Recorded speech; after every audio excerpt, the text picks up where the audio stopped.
लोकांची सेवा करतोय आणि लोकांमध्ये अतिशय लोकप्रिय असलेला हा समाजसेवक त्याच्यावर निर्गुण हल्ला करून त्याचा निर्गुण खून करण्यात आला।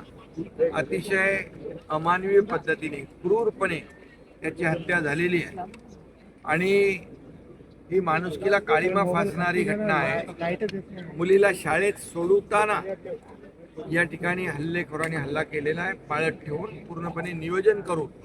हा नियोजित कटाचा भाग आहे आणि यामध्ये पूर्णपणे प्लॅनिंग करून या सामाजिक कार्यकर्त्याला मंगेशला मारलेला आहे। त्याच्या परिवारच्या भावना अतिशय तीव्र आहेत, इथल्या जनतेच्या भावना देखील अतिशय तीव्र आहेत आणि म्हणून जे कोणी याच्यामध्ये आरोपी आहेत हे सर्व आरोपी यांना ही केस फास्ट ट्रॅकवर घेऊन विशेष सरकारी वकील देऊन मोका अंतर्गत कारवाई करून या सर्व आरोपींना फाशीची शिक्षा झाली पाहिजे अशा प्रकारची त्यांची भावना आहे। नक्कीच अशा प्रकारची वृत्ती ठेचून काढली पाहिजे।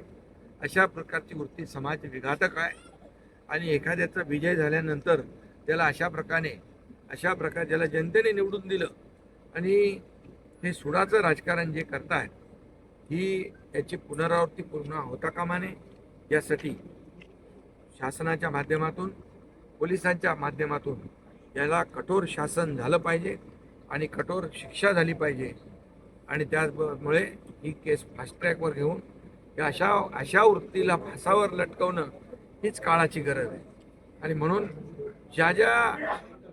जे लोकांचा याच्याशी आरोप या गुन्ह्याशी संबंध असेल या सर्व गुन्हेगारांना पोलीस शोधून काढतील आणि त्यांना फासावर लटकवण्याचं काम देखील या ठिकाणी न्यायालयामध्ये तशा प्रकारची केस हे करून या परिवाराला आणि या समाजसेवकाला न्याय देण्याचं काम न्यायदेवता करेल। सर, अशा प्रकरणामध्ये राष्ट्रवादीच्या नेत्याचंच नाव महाराष्ट्रामध्ये पुढे येत आहे। या ठिकाणी देखील जे कोणी असतील ही वृत्ती अतिशय समाजाला घातक आहे।